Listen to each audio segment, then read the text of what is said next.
welcome Alex Ferrari from, I think your latest is On the Corner of Ego and Desire. That came out recently, and Indie Film Hustle, and you're an author and a speaker, and you're, I mean, the hyphenate is real with this one. So give me a little bit of your, I like to call it the origin story, because we're all superheroes with what we do. So give me a little, you know, and you and I have both, we've had long careers in this business. So try to give me a little bit of your origin story and kind of what brought you to where you are now, and then we can dive right in. Yeah, well, first, thank you for having me on the show, man. I love what you're doing and the angle you're taking with talking about something that needs to be talked about, right? Without question. Now more than ever. And then some. My origin story is, I fell in love with movies when I was working at a video store back in the late '80s, early '90s when I was in high school. And that's where I kind of really fell in love with Blockbuster. Movies. And I think we all worked at I would never work at that corporate hack place, sir. I was a mom and pop, sir. As a mom and pop, it was called Video City. That's the way we like it. So I fell in love with films really there, and during those 4 or 5 years that I was working there, I absorbed everything. I watched as much cinema as humanly possible, and then I just decided to become a director. I went to film school. Went to Full Sail in Orlando. Awesome. Back in the day when it was a very young program. And I learned 2 very good skills there, how to make a cup of coffee and how to wrap a cable. 2 very, very important things.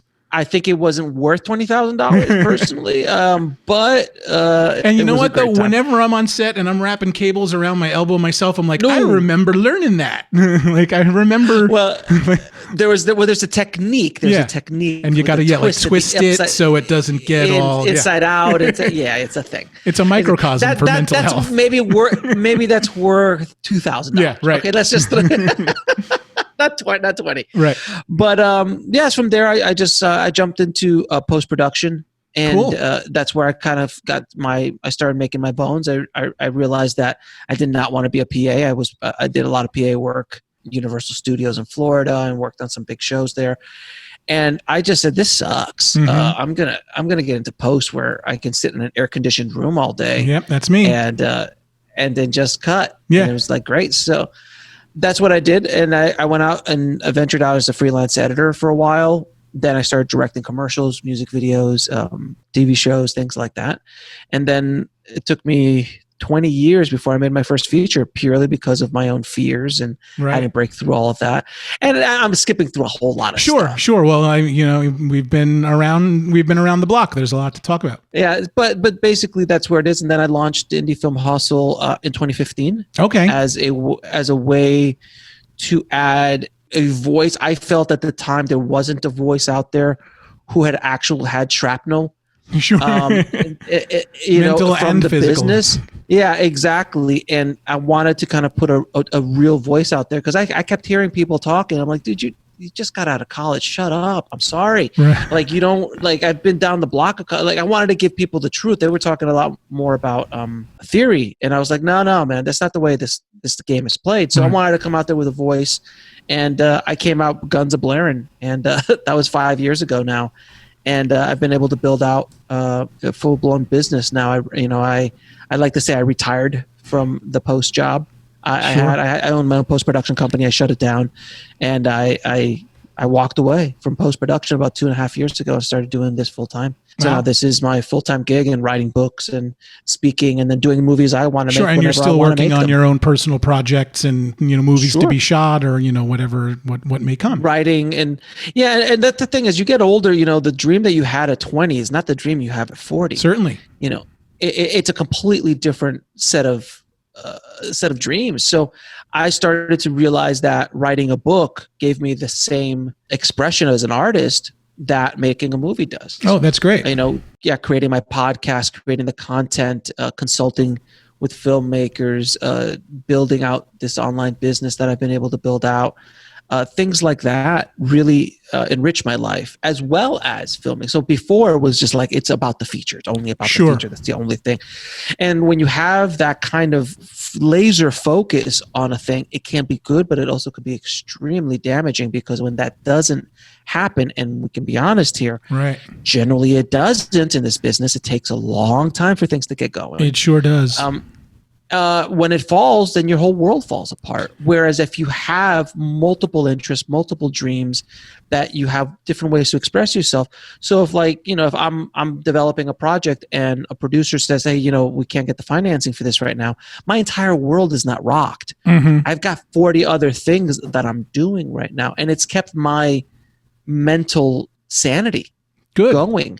Where before it was so all about just getting a feature done, getting a movie done, getting that job, getting that lottery ticket, getting that thing, that it was really damaging because it was constant ups and downs. You're like, oh, it's almost there. Oh, it's not there. Yeah. Oh, almost there. Oh, it's not there. Then it's about to drop. The money's about to drop. Oh, the actor's about to sign. Oh, we're about to do this. And it happens or it doesn't happen. And it just constantly, it was this constant upside going up and down roller coaster ride where emotionally you just get destroyed. And I think if you're going to make it in this business, that's the thing that they don't tell you, is that you really need to mentally be prepared. It's not about the talent. Sure. The talent that's a given that you're talented. Right. Get into the door. Yeah. It's a given that you have some sort of talent, or else you wouldn't be in the conversation. But everyone says, oh, well, you have to be talented. Talent is overrated. In this business. In this business, talent is overrated because and I'd argue in most businesses, talent is great, but talented without hustle is useless. Sure. Talent only takes you so far. It's the mental stability and the mental hardness, if lack of a better word, that you can survive this business. Right. Because it is brutal on your emotions. It's absolutely devastating on a day in, day out scenario in our business. Sure. And the ones who survive, the ones who make it to that next level, are people who are extremely mentally strong and have work ethic and talent as well. And I appreciate that, because that really is what it's all about. When you got started when you were 20, your dreams of what you wanted to accomplish in this business were different than what they are now. And you went through a process where it evolved. What you wanted from your career, what you wanted from this business, this industry, changed over the years.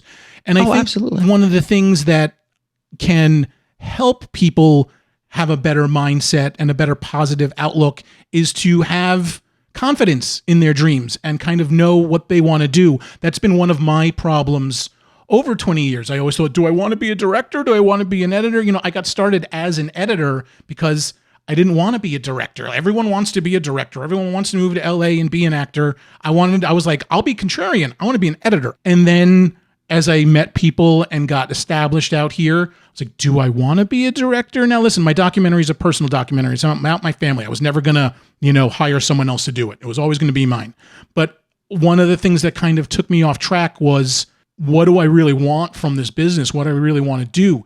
Can you talk to me a little bit about the process of your dreams and what you wanted out of this business, about that changing over the years, and how confident, maybe it was Indie Film Hustle in 2015. How confident do you feel in the direction your career is going in now? And how comfortable do you feel in the place where you are? First and foremost, when I decided to go after this dream of being in this business, directing has always been the number one thing. Okay. That was it. I was like, I just knew it was directing.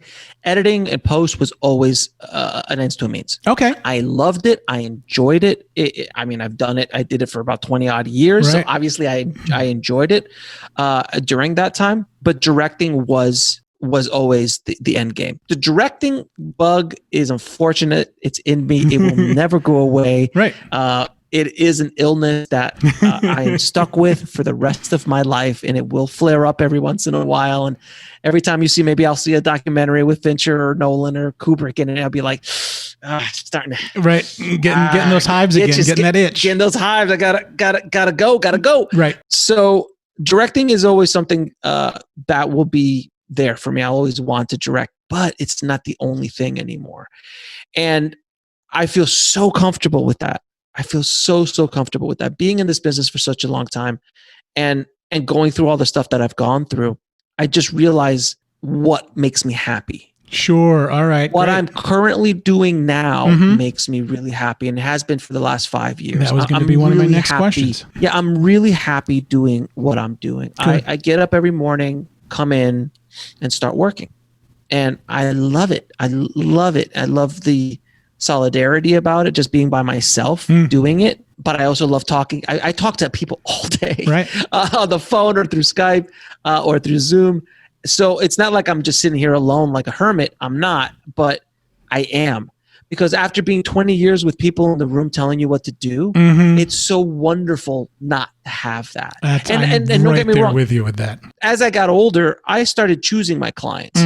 And I sometimes I would just walk away from a deal when it was just like, I can't work with you. I just can't. I'm gonna just kill you. And as you get older, your tolerance metaphorically. Yes, metaphorically. As you get older, you just give less of a crap about things. And that's only, unfortunately, like it's something that only comes with time and, like you said, experience, wisdom, whatever you want to put on it. No, without question. I mean, you know, when I was young, I was so arrogant, so full of myself because I got a lot of success very quickly. I got to LA about 12 years ago. In LA, when I first got here, the first movie I did, and I was so happy, by the way, like so happy. As I was landing to LA, I already had a job waiting for me. I like literally had to get my Final Cut system set up so I could start working on it. I had landed the job and they just happened to live in LA and they're like, "Oh, I'm moving next week." Okay, great. Perfect. We got your feature for you. Right. But that wasn't the world. It was, and I was so blessed and happy to do that project. And I love the people I worked with and they were really cool about it and everything. But that was like, you do what you got to do. And that's like the nicest of the things. I've done jobs. Right. Oh my God, I was abused left and right. And you're like, I have to do it because I got to take, I work, oh God, I could tell you stories. Well, let's talk a little bit about that. And, you know, maybe we can, you know, bring in your book a little bit, Shooting for the Mob, because I know that was, you know, part of that. And, you know, your, you know, like you said, your origin story. One of the things that I feel very strongly about, and I see it a lot on Twitter, you know, because, you know, I'm, you know, trying to get involved in the, you know, especially the micro budget community tends to skew younger. Just because you know they don't have a lot of money and they're trying to do it themselves, and you know they just go and do the hustle. It's great. But one of the things that's a pet peeve of mine, or like, you know, something that near and dear to my heart, is people in Hollywood. Not when I say Hollywood, you know, entertainment industry, people in the business putting up with shit that they shouldn't have to in order to further, like we were talking earlier with the dreams. You know, they think they have a dream of what they want to do. And they allow themselves. I've been a PA. I've been yelled at. I had the swimming with sharks. You brought me Equal and not Splenda. Poof, go get me my Splenda. And at that time I said, "Fuck you." I quit. I leave. I walked out of that job right then and there because I refused. And I was I was very impetuous. I was maybe, I think, 21 at the time. But I hate hearing stories about young people trying to break into the business, allowing themselves to be treated poorly because they think it will further their dreams. And I want to empower people. That's giving a voice to people who didn't have one before. And I want to say, use that voice. If someone's treating you like shit, you don't have to put up with it. And that, you know, I tie that into mental health because I don't want to wake up as, you know, 21-year-old me. I don't want to wake up when I'm 40 and be like, I can't believe I allowed myself to be treated like that, and my dreams still haven't come true. So I want to empower people to like have that basic respect to defend themselves in that. And I know you've had some experiences with being treated poorly. So, you know, to say the least. Exactly. So what did you do to, you know, in those moments when you're being treated so poorly, to protect yourself and to try to maintain some autonomy, if you will? Well, when you and I were coming up, there were a lot less options. Oh, absolutely. You had to kind of eat a lot of shit during those early years. Yeah, that's a good point. It wasn't like you can go off and make your own thing. It wasn't like you couldn't even buy your own editing system. Avids were hundreds of thousands of dollars. Right. So the technology wasn't there yet. The opportunities weren't there yet. The internet wasn't really there yet. So there was a lot less options back then. And I was yelled at. I was abused. I got taken advantage of all the time when I was coming up. And the biggest example of that I wrote a book about, which is called Shooting for the Mob, and how I almost made a $20 million film for the mafia. And that story would be amazing by itself. But then Hollywood took this psychopath seriously. And then I was flown out to LA as a 26-year-old, and I met the biggest movie stars in the world. I met billion-dollar producers. I was at the head of the biggest agencies. I was meeting, power brokers at the Chateau Marmont and the, at the Ivy and at Spago's and all these places. And it was like this whirlwind experience. And you feel like you've made it because that's where they all hang out. So if I'm hanging out where they're hanging out, there I am. Look, I got to tell you, when you're sitting if you're sitting 3 feet away from Batman, which I was, all right, I'm sitting 3 feet away from an actor who played Batman in his Wayne Manor style home on an estate that's 20,000 acres in the middle of an undisclosed location. And you're sitting there and you're like, how is this not making it? How is this not my dream? Like, how is this has to be it? Mm-hmm. Like, how can this not go? And having that experience again and again in this about 12-month period of my life was excruciating. But if it was just that, I would accept it. Mm-hmm.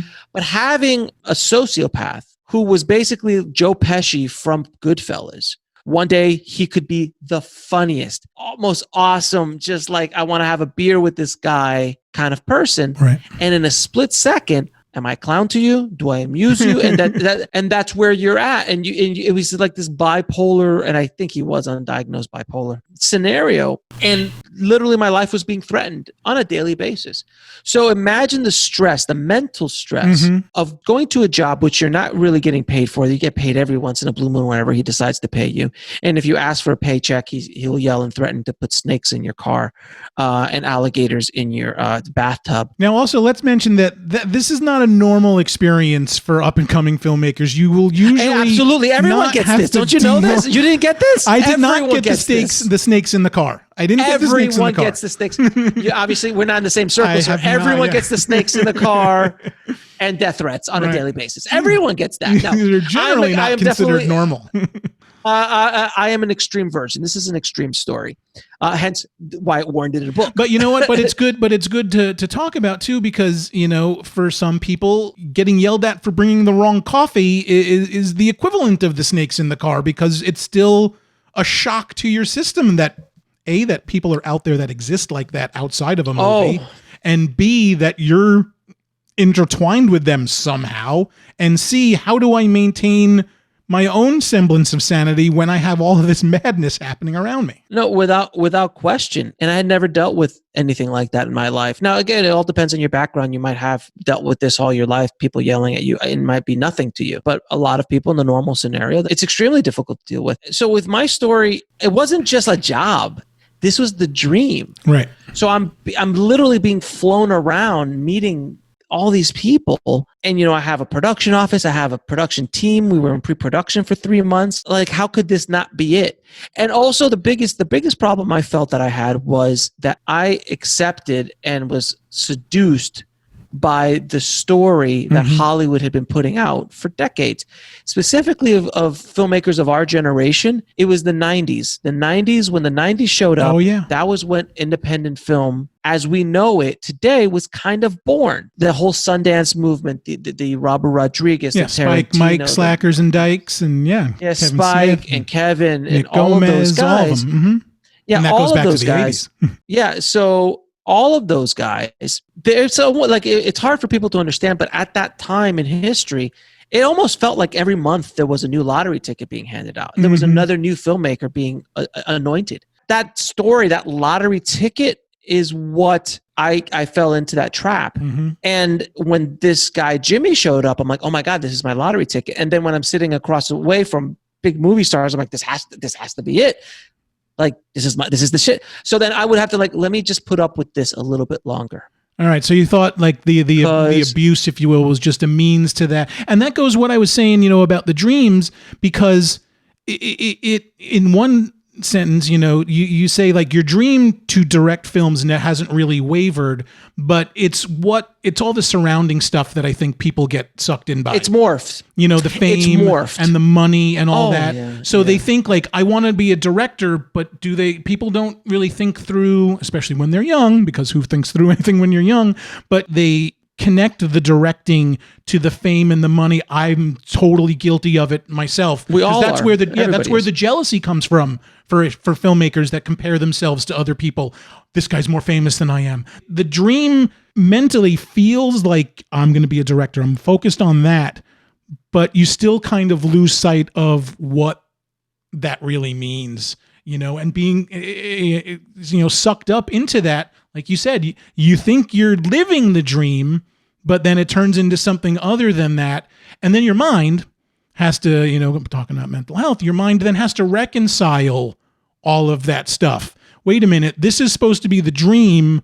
Dreams are supposed to be good. Well, two things. One, we've all been the angry, bitter filmmaker. Mm-hmm. And I always tell people when I do a talk, or lecture or something, I'll go, everybody here, does everybody here know an angry and bitter filmmaker? And everyone, raise their hand. And if you didn't raise your hand, I hate to tell you, but you're the angry and bitter filmmaker that everybody else knows. Right. And it's absolutely the truth. So I would get that. I was angry, and I was so angry and bitter for such a long time, because when you only have the one thing that you're holding on to, if that one thing doesn't work exactly the way you want, you feel much more competitive. You feel much more this or that.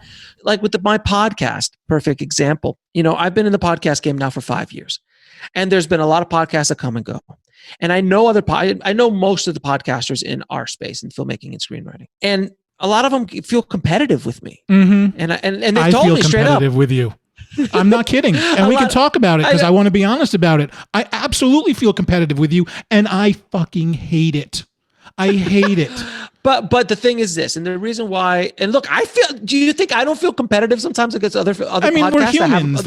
It's human nature to be competitive. Joe Rogan just sold his damn podcast for like $150 million. Like, are you kidding me? I don't like Joe Rogan either, because he's or Tim Ferriss, who gets 300,000-400,000 podcast downloads. Oh yeah. 500,000 podcast downloads per episode. Right. I'm not rolling that deep, my friend. Right. I don't know what you think, but I'm not rolling that deep yet. Right. Not even close. So yes, there's always a little bit of a competitive nature, and that's fine. That's healthy. That's it pushes good. the work too. It pushes the work. It pushes you. It pushes you to go. So that's why I always tell people, you might be better than me. You might be more talented than me, but you will not outwork me. And I've proven that, and then some. Sure. So like if everybody, and sometimes some we're friends now, but a podcasting friend of mine, he would say, Alex, I'm thinking of doing 2 podcast episodes a week like you are. I'm like, if you do 2, I'll do 3. And if you do 3, I'll do 4. And don't mess with me, because I'll do 2 a day. So now I literally have 5 podcasts that I do on a weekly basis, weekly or bi-weekly basis. I have 5 full-time podcast that I'm working on right now. I'm not coming for that. Yeah, exactly. And that's fine. But the reason why I don't feel so competitive, I used to. When I first got started. Let's talk about that. Like that. So when I first came up, like, there was guys who were around much longer than me. Sure. And I would check traffic, I would check their blogs, I would check I used to do all that, but then I just started to venture out of that and just started focusing more on me, and keeping an eye out on what other people are doing always, but always just focus on what I'm doing and just kind of put my head to the grindstone and just kind of keep going. And because the podcast is not my only thing, if I'm not killing it on the podcast front, I've got other things that I'm doing. And if I'm not, like, if that's why. And I think, and I just honestly have come up with this as we're talking about this. I've never ever even thought about this in this manner, but it's because I have so many, plates spinning, that if one comes crashing down, I'm good. If 2 or 3 come crashing down mentally, I'm okay. And then I'll get that one going back up again, but I already got another 10 going. Right. So if I'm an author and I have 1 book and that is all I have to do, if that book fails, your mental health will go to shit. If you have 1 movie and you've been on that movie for 2 years and you get it out there and it fails, your mental stability will crumble. It's happened to me. I understand. Sure. It's the process of how do you get to that place, and that's why I was asking. And like I said, you alluded to it by like, it came from, if I'll do 7 things at once. If one of them doesn't go, I don't have to crawl up into a ball and say I'm a total failure. I still have all these other things I need to pay attention to. And that's between you and me. I really appreciate that answer, because it's not like if you don't get out of bed in the morning, you can still do something to further your personal project in some way. Correct. Something, even if you're not sitting and writing for 2 hours, or, for me, it's like, if I can just be somewhat, and that came for me born out of working on a documentary for 7 years. And I knew it was going to be a really long timeline. I was like, if I can do something, anything, if it's retouch one photo, if it's write one log line, if it's, just even opening Final Cut to just look at something, I accomplished something today. And that has value. So, but it's that process to get to the place that gets you off your ass that really interests me, because it's really hard for some people, me included, to actually do that some days. It's like, I want to get off my ass. I want to do something, but I'm just not feeling up to it today. And you got to do that for you, define it for yourself. So I'll give you 2 answers. One, for me to get up to do Indie Film Hustle every day, it can't be about money, because money would only go so far. That's not enough of an engine, a gasoline in the engine to keep that engine going. What I love is being of service to filmmakers and being service to my audience, whatever that audience might be. If I can be of help and be of service to somebody else and help somebody else on their path, that's what drives me every morning. That's the gasoline in the engine. And because of that, it's very easy for me to get up at 4:30 or 5 o'clock every morning, come in and start working, and then clock out at 6 so I can be with my family and have that freedom. That one thing has been the driving force behind what I do with Indie Film Hustle. Because when I launched Indie Film Hustle, don't get me wrong, it's a business. This is a business. I have to be able to make some money. I have to be able to survive. I have to be able to do what I do, because 95% of what I do is free. Right. It's free. Yeah. Most of the content, which is an obscene amount of content that I put out on a daily basis, is free. So I need to be able to make this a functional business. If not, this doesn't work. I can't do this anymore, and I can't provide this. I'm sure your wife said the same exact thing. My wife, believe it or not, she's like one of my greatest champions, because she was the one that gave me the strength and the support for those first couple years where I wasn't doing it full time. And I was still doing posts and things like that. But she's like, just keep going. Keep going. I know this is going to go somewhere. Go. Because she trusts me, and she knows what I'm capable of. So that support, to the point where I finally turned to her. I'm like, I think I could stop doing posts now. She's like, I think you can. Now keep going. It's great. It helps to have a champion. Like sometimes, the voices get really loud, and it's not all of us have, wives and yes. Close people, agreed. I've been very blessed with that. And don't get me wrong, it hasn't been peaches and cream the entire time. Listen, it's still marriage. Of course. It's a marriage. Yeah. So that's the way marriages go. Right. But to go specifically about getting up to make a movie or get up to do something because, oh God, this movie just sold at Sundance. I was 40 years old when I made This Is Meg, which was my first feature film. I was attached to another project with a big screenwriter and a big producer, and I was casting already, believe it or not. I was casting the film already, and then it fell apart again. And I was 40. And I just sat one day and I looked at myself and I just said, you're 40 years old, dude. Tomorrow you're going to be 65. And you're going to still be chasing this giant mountain that you've created in your head, because the first feature has to be Reservoir Dogs.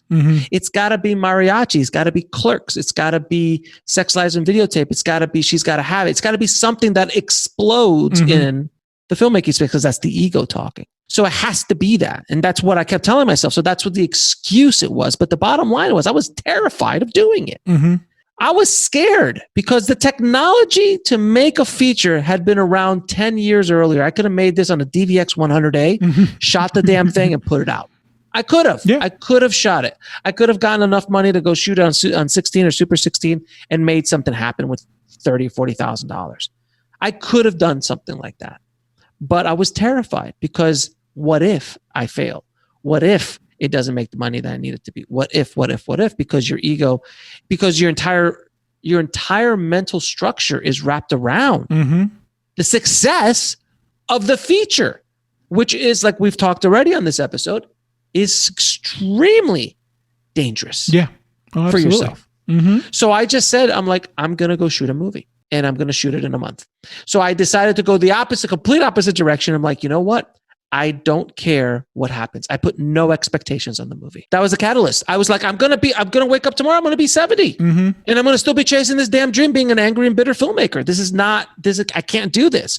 So I had already been doing Indie Film Hustle for 2 years at that point. It was 2017.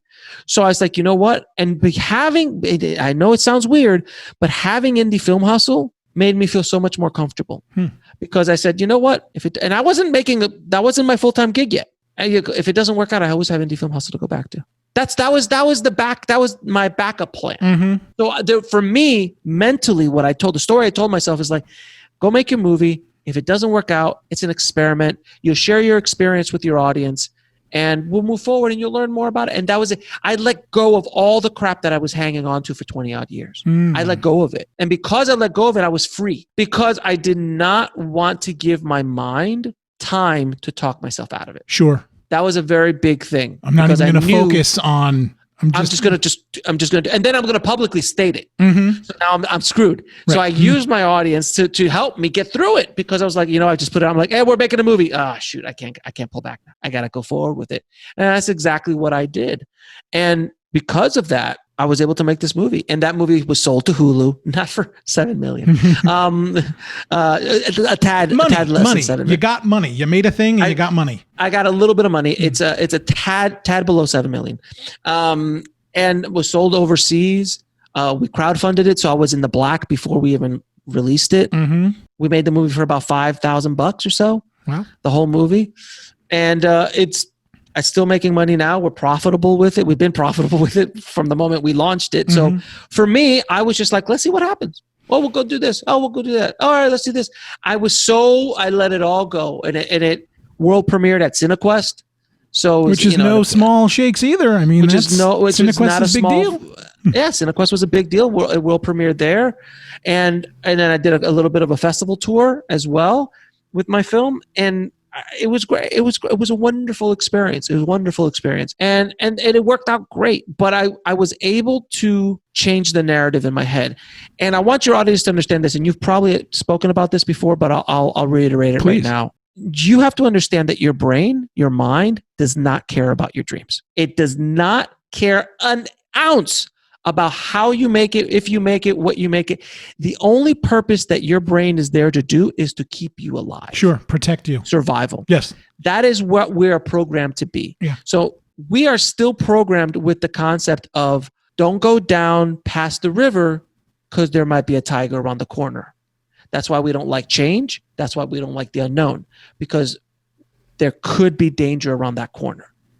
And until you walk around that corner and you see everything's okay, then your brain goes, okay, around that corner is cool, but be careful with that next corner. Right. That's the equivalent of us, the feature film or the book or the song or the album or the painting or whatever it is that you're trying to do as an artist or as a creative or as a business person, whatever, is unknown. So your brain will talk you out of it. Yeah. It will create problems for you. Because it's safer to not put yourself out there. It will self-sabotage you. If you're worried about critics ruining your stuff, yes, I'm just not going to make anything.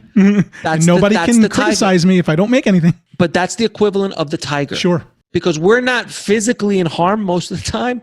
We're more emotionally harmed than anything else, or mentally harmed by critics or things not going right or our emotions. It's there to protect us. It's there to keep us alive, and it doesn't care about your dreams. It doesn't care that you saw E.T. when you were in second grade and want to be a director now. They don't care. It doesn't care. Right. So when you understand that your brain is not your friend in this avenue of your life, you can learn how to navigate it. Right. Is it a perfect art? No. I mean, we're human. It's always, listen, doesn't mean we have all the answers. Am I still afraid of unknown shit? Mm-hmm. Absolutely. Of course. Every day we're in the middle of the greatest unknown right now, COVID. Yeah. It's thrown the entire, that's why everyone's so mentally straight, because literally now at every corner, right, there's a tiger. It's exhausting. It's exhausting because at every corner there could be someone who could give you the virus, and if you get the virus, you could give it to somebody else, and blah blah blah, yeah, and, blah, blah, blah, blah, and all of that. So now we're constantly in a state of fear and anxiety as a society. The way I put it is, and somebody had told me this earlier, because like I said, my documentaries, a personal movie about my father who was a drug addict. And I have a couple of other, like, I always felt that, like, I don't know if I could tell someone else's story. And I was actually talking to another filmmaker. His name is Charlie Terrell. He directed a little short that got nominated for an Oscar, My Dead Dad's Porno Tapes. And he's had some couple of movies at South by and I think Sundance as well. And he's a great short filmmaker from Canada. And I was talking to him after, we connected. And I asked him, because he had made, like I said, his short was about his father as well. And I was like, how do you make something else? How do you make little, other things? And he goes, sometimes the stakes don't need to be so high. Right. And that really, really clicked into my head. I think he said it to me probably about a year ago at this time, maybe a little bit more. And it clicked into my head, and it sounds like it was the same thing that kind of happened to you when you decided to go do This Is Meg, when we're sitting and we're in fear and our brain is doing everything in its power to knock us down. And, why, like everything that keeps us from doing something, I told my, like, the stakes don't need to be so high. Like if this movie doesn't, make it. And again, that goes back to the dreams thing too. You have to have confidence in exactly what you're looking to get out of this career. If you're looking to get famous from being a director, then you're doomed. You're basically asking for a lottery ticket as a career. And it's all about lowering the stakes and being like, well, I can do the things that I want to do. And if it doesn't go, I'll just do something else. I'll just go make another one. Like, it's not that big a thing. And from that moment on, because of what I've been able to build out with Indie Film Hustle, is now I have all these other plates spinning, that if the movie that I'm working on doesn't go the way I want it to, it's all good. Mm-hmm. It's all good. Like when I made my second film, On the Corner of Ego and Desire, that's a psychotic film. It's a psychotic film to try to go make. We're going to go shoot a film. Sure. At the and I was going to ask you about that too. I mean, not only like what we're dealing with trying to get off our ass to do something, but you also decided to do something that, listen, after you shoot for a day and you go hit the sack at night, how are you not pulling your hair out of everything, and just being like, oh, what the heck am I doing? So that, the mental health thing isn't just getting off your ass to do something. It's dealing with all the insanity of a film production happening around you as well. Oh, I mean, look, so for people who don't know about On the Corner of Ego and Desire, that's a film I made for my tribe. I made a film about 3 filmmakers going to Sundance, chasing a producer trying to sell their film. So I wanted to kind of put a real filmmaking, like an indie filmmaking movie out there. And there's some amazing movies about the filmmaking process. Right. But I've never seen a movie about trying to sell a movie, the realities of trying to sell a movie, and the insanity and the ego and the tropes of. So it's a documentary. It's essentially of being a filmmaker. And then I also had a female director as my lead, which I had never seen in a film before. And then no one's ever shot a narrative at the Sundance Film Festival before, because you have to be crazy to do something like that. I mean, that's insanity. We just ran around Sundance and shot this movie again with a scriptment. So we improv'd all of our lines. For the most part, I think there's some dialogue, but generally speaking, when I wrote it, it was all mostly just outlined. And then I sat down with the actors and just worked out scenes, and we shot everything. I mean, I can't say I didn't care what would happen. I knew, because of my experience and because of what I've done in the past, that I knew I would get something. Right. This was going to be a really nice something. I don't know what it was going to be, but it was going to be something. You just had to lower the stakes a little bit. It's not. Well, I mean, it was just, there was no stakes. Yeah. It's like, if it don't go, it don't go. It's a $3,000. It would cost me $3,000. So it's a $3,000 feature film shot at Sundance, but it's coming from a good place. I really wanted to kind of point a spotlight on this aspect of the filmmaking process, and to be true, like really true and raw about it. And every stupid thing I did, every dumb thing I ever heard someone else do, they were all incorporated into these characters. We had the director, we had the actor, and we had the producer. So I wanted them all in there, and them chasing around and all the stupidity and all the craziness of Sundance. We shot it in 4 days, we figured out about 36 hours of total production time, because I was still doing interviews for the podcast while I was there. Wow. So I was making the movie on the side. It was a side hustle. The movie was a side hustle.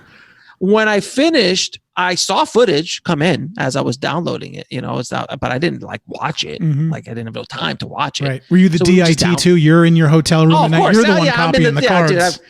Just so everybody knows, I shot this on the Blackmagic Pocket Camera 1080p, first generation. Not the 4K, not the 6K, the 1080p, which is another reason I wanted to do it. I wanted to shut everybody up. I'm like, you don't need 12K. Right. You don't. And it looks. I say the same, unless you're doing visual effects, you don't. You just don't. And by the way, we did visual effects. We did some cleanup work. It was fine. So then I was shocked because we had a screening at the Chinese Theater in Hollywood, and I did a DCP, and I had never seen the DCP. But when it came up, I'm like, is this going to look like complete crap? I have no idea. It looks stunning. Yeah. It was gorgeous. Yeah. It was gorgeous. I make my own DCPs too. It was one of the most beautiful things I've ever shot. It was great. Great. And so I did all of that, and I put it out there. But when we were packing up and we were ready to go, I told everybody, I'm like, God, I don't know if we have a movie here. I have no idea. I think we do. And most people would be terrified. I wasn't. Like, okay, we'll figure it out.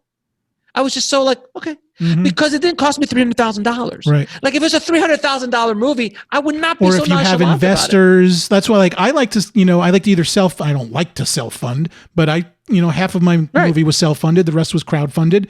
I don't want, if I don't have to have investors, because now you're answering to the people with the money. And that's another layer of stress that you just don't need. So you make something for $3,000. If it don't go, it don't go. It's fine. And people were like, what the hell? Where did this come from?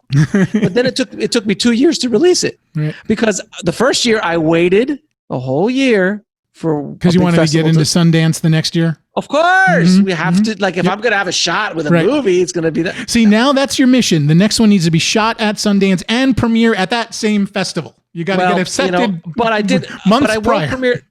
But I was lucky enough to world premiere at the Raindance Film Festival in England. Also, no small which potatoes. Was a huge deal for the film. I was so happy with that film, and I love the film. It's one of the most beautiful things I've ever done. It's the most pure expression of who I am. Wow, that's good. It's me. And by the way, I'm also in it. They have to meet a podcaster. So I was like, well, I'll be myself. Why wouldn't I? So then I do a plug.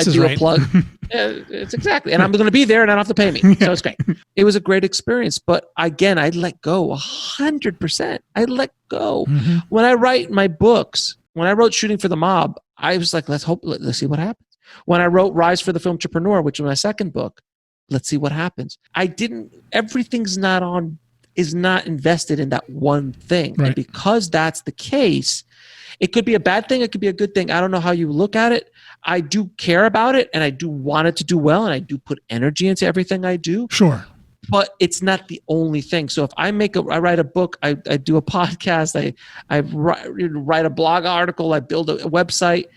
If it doesn't go right away or doesn't go at all, I'm okay. I got 1,000 other. I've got next 2 years literally lined up for myself. Sure. That I've got so much to do. I don't have time to worry about something I just created. It's kind of like the Ridley Scott way of doing movies, because he just doesn't care at all about what anybody thinks. And that doesn't mean you don't care about the project itself. It just means it's not the make or break thing to you.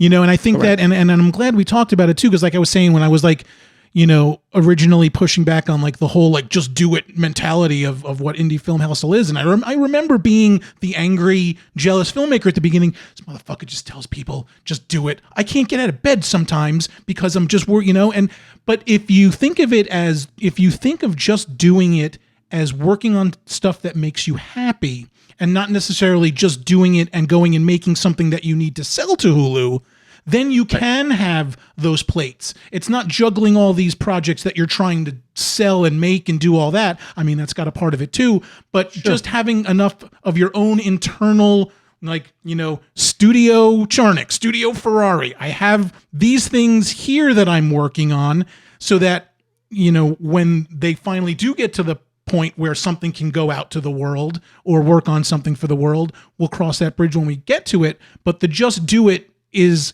finding the meaning of these projects for yourself and defining that for yourself, and not letting someone else tell you that, you're doing it.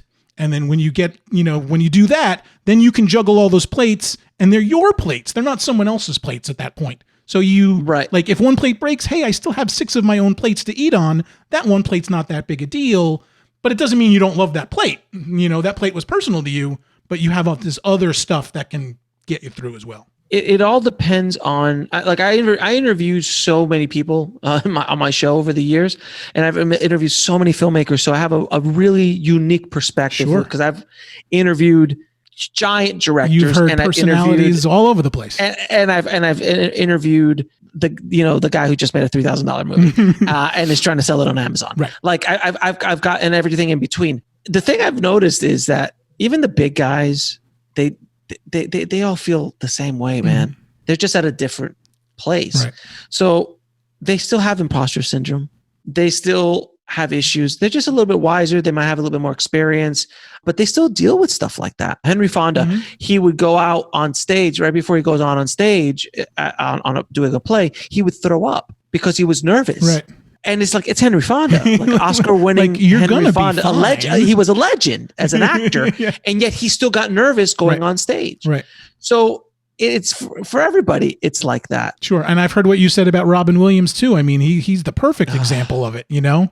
And we don't just, and it's kind of one of the things I want to have with the show too, is it's so easy to see other people's experiences and other people's lives. And it's, you know, like I said, it's almost natural to want that, but you have to fight yourself against it. And that helps you find, like, it really just helps you focus what you really want out of this business. Because if you have all these other voices, you know, telling you what you think you want, then you get, you know, something like Henry Fonda or Robin Williams. Like, wait a minute, this doesn't make sense. He should have it all. But you don't realize what people, you know, you don't realize their own mental journey. I wanted to say something in regards to, I think this is another illness that we have as filmmakers, a mental illness that we have as filmmakers, is that we look at our idols, Spielberg, Scorsese, Cameron, Kubrick, whatever, name the legend or living legend, Fincher, Nolan, these kind of directors that we all look up to for one way, shape, or form. And if our path as filmmakers doesn't walk one of their paths exactly, a lot of times we feel like we're failures. So like for the longest time, Spielberg didn't have to do, you know, a podcast. Like Spielberg didn't have to like do tutorials and sell them on DVDs. Like that's not what he did. But he might have if that technology would have been around and at those times, but those were different times. Because you didn't want, well, you got to be true to yourself is the number one thing. If you're not, like, it's don't try to, you know, shove the round peg in the square hole. And again, it all goes back to, like I said, the confidence in your own dreams and knowing what you want out of this business as a career. And, you know, if you can stay hyper focused to that, I mean, it can be a fight sometimes, but if you can really know what you want to do out of this business, I honestly don't think you can be disappointed. I don't care if my movie makes 20,000 or 200,000. I'll log into Amazon and check on, you know, my movie's got a, you know, North American distribution. So I put it on Amazon Prime UK myself.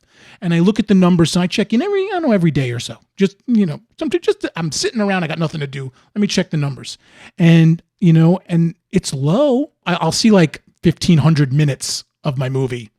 So I'm like, that's really only like 11 or 12 people, but they watched it. They watched my movie. And that's all I really want. And that's why I get upset at myself for getting distracted by the fame and distracted by the competition and distracted by all this, because sometimes I hit the, you know, my head hits the pillow at night and I'm like, some random person in the UK watched my movie about my father. Yeah, man. You know, I'm going to get a cent out of that from Amazon. It doesn't pay the mortgage, but it makes me happy. You have to define happiness for yourself. Absolutely. Whatever that is. Absolutely. And that is a huge difference. You have to define that happiness for yourself. I defined it myself. It took me a while to get here, but I've defined it, and it's gradual, and it's still ever evolving. Oh yeah, we're not there yet, dude. When I wrote Shooting for the Mob, I had never written a book. I never considered myself a novelist or a nonfiction writer, the definition of who I am as a human being, there never once was like, oh, I'm an author that writes books. That was never. There was just nothing there till I finally said I have to tell this story. And this book is going to help people, if it helps a few people out by reading it, to get out of bad situations, to stand up for themselves, to define that happiness for themselves and not put up with abuse. Sure. Then it's worth it. but Shooting for the Mob has a very emotional place for me. So much so that when I started to do the audiobook, I stopped midway because it was so difficult emotionally to go back there. Sure. Then I wrote an entire other book, did the audiobook for that other book, and then went back and did my audiobook for Shooting for the Mob and finished it up finally. But now that's part of who I am. Before, I was just a director. And after that, I only considered myself a director. I didn't consider myself a man, a husband, a boyfriend, a father. There's a lot of labels that you put on yourself. And when my entire identity was wrapped up as just a director, well, when that didn't go well, guess what happened to my identity? It got pummeled. Sure. And that happened again and again and again. Like when I was going through the whole, Shooting for the Mob thing, I was a director. And when that wasn't, I was depressed for a year while I was doing it. And I was probably depressed clinically for about a year and a half, 2 years after that. It took me a long time to come out of it. And it took me a long time before I could shoot again. Did you see anyone? Were you seeing anything? Were you in therapy or doing anything like that? I might have seen one person. I think I saw one doctor once, and that was it. But I did speak to some people on a more regular basis during that time, and it helped. Sure. I recommend it to just to get stuff, even if it's just venting to a professional who knows how to work in that environment. It helps. Yeah, it helps. I was just not equipped for the experience. I wasn't equipped for the aftermath. I just wasn't equipped. And because of that, that's the beginning of, and I would say a little bit earlier, but that was like the biggest shrapnel I received at that point in my career. So I started to build up that armor. And that's what we were talking about at the beginning too. It's all about like these things come in time, hopefully not 20 years for everyone. Experience and time. But it's, experience and time. You put in that time, you put in that effort, you're going to learn things along the way, and you have to incorporate that into, just your own mental state. Did you know that Michael Bay, as whether you love him or hate him, he was obsessed with James Cameron. Obsessed with James Cameron. He was so obsessed that he bought Digital Domain from James Cameron because he wanted to be James Cameron so bad. He made Pearl Harbor hoping it would be his Titanic. Yes. He wanted to go down the James Cameron path so bad. And I wanted to bring that up because even someone as accomplished as Michael Bay, who was one of the biggest commercial directors in the world, making $50,000 to $75,000 a day just to direct a commercial, if not more. He still didn't think what he was doing was enough, that he needed and wanted. In his mind, he would only get success if he could do what James Cameron did. But he says basically what you and I go through, but at a much bigger, larger scale. You got to figure it out. Everyone's got to figure that out on their own. There really is no like mantra. You shouldn't be abused in this business, but you will have to do shit work. Sure. And you will have to pay your dues. That's part of this process. Absolutely. Okay. Either if you're making your own movie or you're working your way up as a PA or you're working in an office somewhere or whatever it is, you're going to have to eat some crow. There's no question. That's part of any business. You're going to have to start from the bottom. If that's the mail room, that's the mail room. And try not to take things too, if they get personal, it ain't personal. But just, it ain't personal. This is a career, like you said, if you want it to be a hobby, it's a hobby. But if you're going to have a career, you got to act as a professional. So we don't want abuse, but at the same time, you have to know that you're going to have to do things you don't want to do to get to the next step in your career. And I think that's a lot of thing with the young filmmakers and stuff, especially in the micro budget space where you're doing your own thing and you don't really have anyone else to answer to, which is great. We love that. But if you then want it to be a career, you've got to learn how to treat it like any other career. It's a business. Yeah. It's a business. Yeah. So let me ask you one last question. I'm going to let you go. You said you had like 7 plates spinning at any one time, and and you're rocking and rolling with the Ego and Desire and Meg and your books and the puck and all of that stuff. What do you do to get away from this? What do you do to take a break? What do you do to de-stress and not let if you're doing 2 podcasts a week, you got to get it out. I just want to go watch a ball game. What do you do to get away from the business, to get away from things and recenter yourself and find some peace? My family is a good balancing for me. spending time with them, just decompressing, watching a TV show or going on vacation, which again, not so much nowadays. Right. But, just kind of decompressing in that way. The funny thing is that the stress that I have in my business is mine. Mm-hmm. I created that stress. I created all of it. Right. So it's not a boss yelling at me or someone telling me what to do. So it's a little bit different. Sure. So if I see that something is extremely stressful, I created that so I can stop it. So if a podcast is creating too much stress for me, like, I can't do 7 podcasts a day. It's just too much. I don't do it. So I have a good way to kind of dial back my stress in the business. Don't get me wrong. You don't worry about losing listeners or something. Like if you promise a show, that's what I have to do. Like I'll promise a show and then I don't finish it. And maybe I get it out like instead of Thursday, I get it out on Tuesday of the next week. I feel bad because I promised something, but in the same, I try not to worry about losing listeners or whatever, because I want to do it for myself. Look, you can't worry about losing listeners because I could see the numbers. So some episodes are more downloaded than others. Some more are listened to than others. Then some explode. I'm like, well, where are all these guys on these other episodes? Right. Like obviously there's someone subscribed, but they didn't want to listen to that episode for whatever reason. So I just do me. I just like, you know what I do? And guess what? Some days I don't make my deadline. Some days I don't post the podcast the when I'm supposed to post the podcast. And you know what? The world doesn't come to an end. Mm-hmm. That's what I keep trying to tell myself.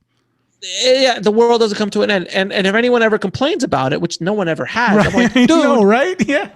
Dude, I put out 5 a week. You said, shut up. Like I'm doing the best I can. You said Thursday and it's Friday. Where's my free podcast?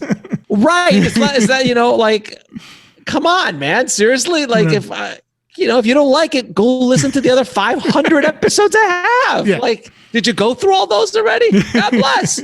All right. It's a great attitude to have. There's always something. Look, I got so much content that I've created over the last 5 years, so many different, platforms and things that I've created. If I missed a podcast, I'm like, I don't feel bad anymore. I'm like, dude, I do so much work. I'm good. It doesn't bother me. But in all honesty, I really get a tremendous amount of enjoyment doing what I do now. It is very fulfilling, mentally, spiritually, emotionally. It all really gels to what I'm doing. And if anything, I'm just driven to do more. I feel like I slack. I feel like I'm not doing enough. But that's the nature of an entrepreneur. It's like all you see is this, right? But all I see is what I'm not doing. Right, exactly. So, that's the difference between like from looking out from it. He's got 5 podcasts. He's got a podcast network. He's got books. Yeah, they don't just pop out like you. Yeah, like and for me, I'm like, yeah, but I'm not doing that thing. I'm not doing that thing that I have down the line. I want to write this next book and wait till you see what I do with that. It's a constant state of what's next. I've got the next 3 or 4 books lined up already. It's great. That I'm going to write, so I'm planning to write this book. I'm finishing up a distribution course that I've been doing for my educational platform, IFH Academy. So when that's done, then I'm going to focus on my book, and then I got to do another course, and then it's just, I never am not busy. Right. And it's all sell. And the wonderful thing about it is I control it, so I can turn it on or off as much as I want. I can just take the day off if I want to. And the business keeps running. Because I built a business that allowed my hobby to now pay me and become a professional at doing what I do. For me, I'm really happy. I've found this wonderful place in my life that I'm extremely comfortable. And do I want to do more things? Yes. Do I want to make a Marvel movie? I don't know. I'll take the meeting. Right. That's the thing. That's I really want to get across to people is, just trying to get started in this business. You got to do it for you. Like you said, it's been, like I said, we've just been different ways of saying it, but it's got to be for you. And I'll quote Steve Jobs with this. He's like, if you wake up in the morning and look in yourself in the mirror and hate what you're doing that day, you need to figure something else out. And if you're in a place that you're not happy with right now, figure out a way to build something that gets you out of where you're not happy with. And it's going to take time. It's not going to be something that's going to be overnight. I ate a lot of crow. I worked with a lot of clients. I did a lot of jobs that I did not want to do because of the money. Right. Because I needed to pay the bills. But if you don't have a strategy to get yourself out with a side hustle or building a business or going down another career path or figuring out another way to make money within that same career that you're happier with, if you don't have a plan, you are just going to be miserable for the rest of your career. And I was miserable for a long time, even when I controlled my post house, even when I had I felt all the control that I could just say no to whoever, but I didn't say no because I needed the money. So it was a little bit more of a kind of like a fake control that I had. Right. It was illusions. It was an illusion that I kept, the story I told in my head just to get up in the morning every day, just to get up and do what I did. I hated some of the jobs I did. Hated it. But that's how you find out what you love is to do. And, sometimes it's and again, it's part of the process. You do things you don't like to do. So you realize I don't want to do that thing again, and I guess I'll wrap it up with this too. Cause one of the other things that I'm trying to get across to young filmmakers, they think directing a movie is the thing, be all and end all. And if I don't do that, but you can still get a job like we did. I went and got a job as a PA or a post PA, and TV, and YouTube, I can use that to pay my bills, and I can still enjoy doing it. People think I want to be a director, but there's all these other things out there that you can do in this business that'll make you creatively fulfilled, that'll pay the bills. So you go and need to do things that you don't like, so you discover what you do like, and then stay on that path. But again, so those things just go with time. It's time, and I'll leave with this. This is definitely a marathon, not a sprint. You don't have a 1-year plan. You have a 10-year plan. And if you don't understand this, get out. It's a career. People, you're going to want to do this until you're 70. Yeah, and exactly. Absolutely. I want to, as of right now, which will change, but as of right now, where I'm at, I can keep doing what I'm doing in one way, shape, or form, helping people and being of service to people for the rest of my life. That is my calling. I love doing it. And when I say that, I also mean as an artist, by making my movies, by telling the stories I want to tell, but by also creating these platforms and building out other platforms, maybe in other arenas that are not filmmaking based, and continue to grow as a human, as an individual, as a soul, as a person, to find what my mission is here and what I'm trying to do. And the more people I help, the better I feel. I'm very addictive and very greedy that way. That's great. I feel good helping other people. So if you can, and I know you feel the same way. I was gonna say it's rare sometimes in our business, but that's what I live by. Yeah, and if you help people, I promise you, and this is the last thing, and then we'll cut it off. The last thing is, if you help somebody else help follow their dream, the doors that open up for you are magical. I struggled for 20 odd years chasing this directing dream of directing a feature film. I only achieved that dream and so many other things the second I started giving back. The second I started giving back to my community and started giving back to people and being of service to people is when the doors swung open for me. And now I get to talk to people and make connections with people that I would never in a million years be able to contact or have access to. Right. But because of what I do on a daily basis, it gives me the opportunity and the privilege to talk to these people, to make these connections, to get these opportunities that I would have never had. And it all started with being of service to somebody else. So that's what I would like to leave with. That is outstanding. Those are definitely words to live by. That's what we believe in here at the show. That's what I believe in personally. It's great to hear that from you. Alex Ferrari, Indie Film Hustle. This is Meg.